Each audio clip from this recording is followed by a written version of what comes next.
Shalom. La théologie d'Éliphaz.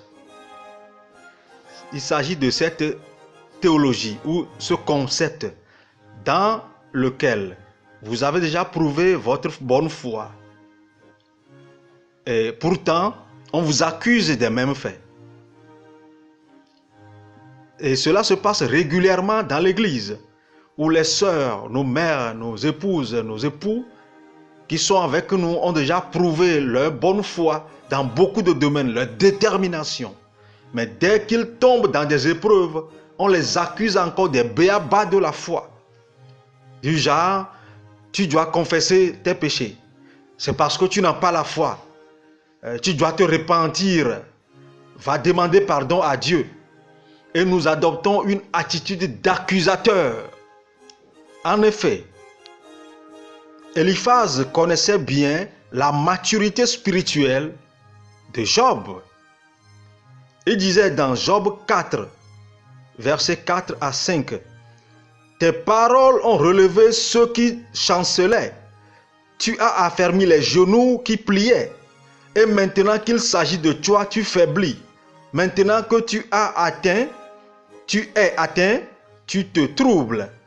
Ta crainte de Dieu n'est-elle pas ton soutien? » On voit que Éliphaz connaissait bien le niveau spirituel de maturité de Job.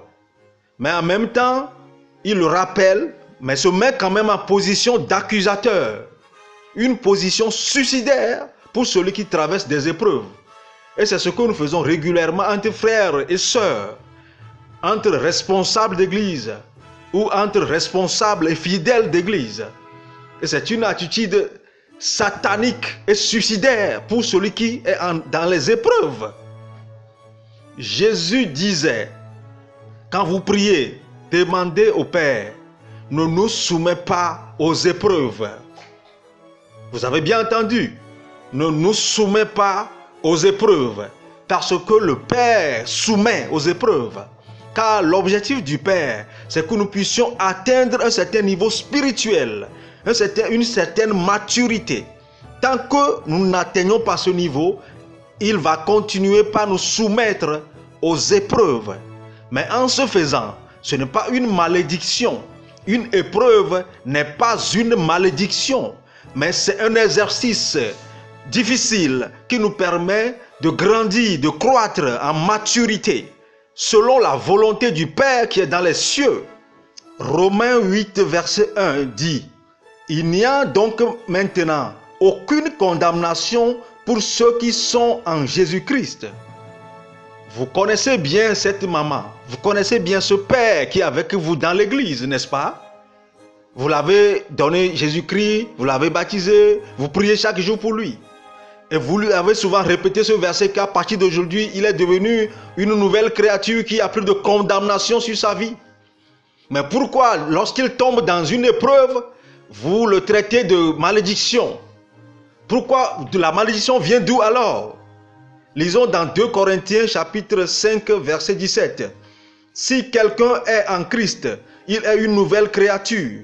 Les choses anciennes sont passées. Voici toutes choses sont devenues nouvelles. » Une autre version dit, « Ainsi, celui qui est uni au Christ est une nouvelle créature.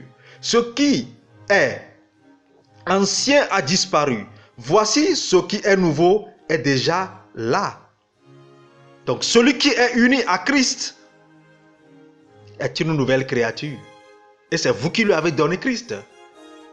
Mais comment il devient maintenant encore malédiction? La parole de Dieu est-elle faillible? Quand la théologie d'Éliphaz se met en exécution, il n'y a que accusation, il n'y a que des faux discernements, il y a absence de compréhension, il y a absence de charité, il n'y a que des propos suicidaires qui n'aident aucunement celui qui traverse les difficultés. C'est pour cela que l'intervention des 3 amis de Job n'a jamais aidé Job en aucune manière.